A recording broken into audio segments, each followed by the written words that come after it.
Hello and good afternoon. Welcome to the tutorial class for control system ESA251.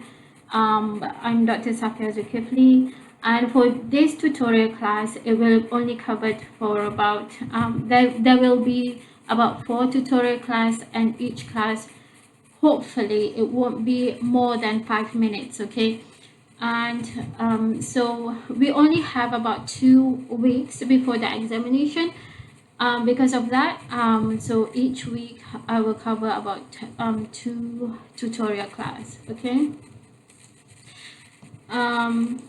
Okay, so if you could see here, the books that we referring to is the book text is that the control system engineering. So I'm using the 6th edition. If you have the latest edition, it's okay, as long as it have these chapters. Okay, and the author is nice. Okay, so for the examination, if you could see here, it only cover from chapter 1 to 3, 4, 5 and 6.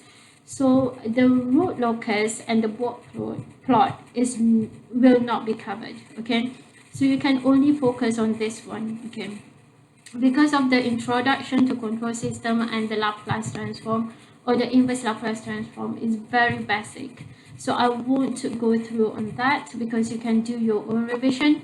So basically you just have to use the table provided during the examination. So for today's tutorial class, I will jump into the translational mechanical system, and we will cover the rotational mechanical system. Okay, if you could see here, usually translational mechanical system, the spring, viscous damper and mass. This table look like a little bit of headache, but what I would like to highlight is this part. Okay, you just have to remember this one. Hang on there. Okay, only this part you have to remember. So if it's spring, it's K. If it's viscous damper, it's FVS, and if it's mass, it's MS squared. Same goes to the rotational mechanical system. Okay, if you could see here, the difference is that this one is rotating. Okay, but the spring it's K, and then the viscous damper is DS, and the inertia, which is J S squared. So basically it's it is similar to the mechanical to the translational mechanical system. Okay, so you don't have to remember this one, you just need to remember this part. Okay, so we're going to look at this example. Okay, if let's say you have a transfer function of one equation of motion, meaning that if one equation of motion, you only have one mass. So if you could see here, one mass, okay, hang on there.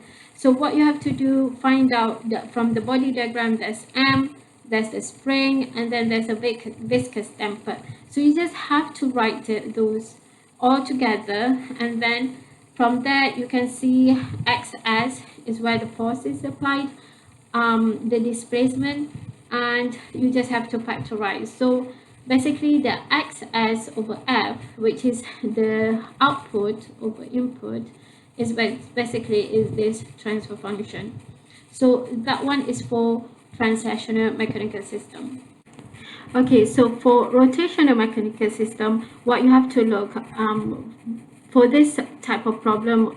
Okay, I want to show you how do you write the transfer function without solving it. Okay, if you could see here, there's 3 masses, or there's 3 inertias, J1, J2 and J3. So basically if you have those 3, meaning that you will have 3 equations.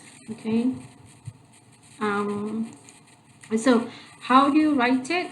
The first one, if you could see here for G1, what are the impedance connected to it? You could see there's damper, there's J1, the mass, and then there's K. So that one is theta 1. And then the one that is shared is the spring with J2. So you just have that spring, and the rest will be equal to 0 because J3 is not shared with J1. Same as the second equation, which will refer to J2. Okay, you could see the one that is shared with J1 is only K, so you just write it as negative K, and then what is shared with J3 is only damper. So if you could see here, that's D2, and then the rest that is only on J2, which is J2, so that you have J2 S squared, and then you have the damper here, and then you have the spring. Okay, so this second equation refers to J2, and the last one is J3, the third equation, which refers to J3. So if you could see here, J3 is not shared with J1, so you have 0 here. Okay, but the J3 is shared with J2 with this damper, also you have to put negative D2.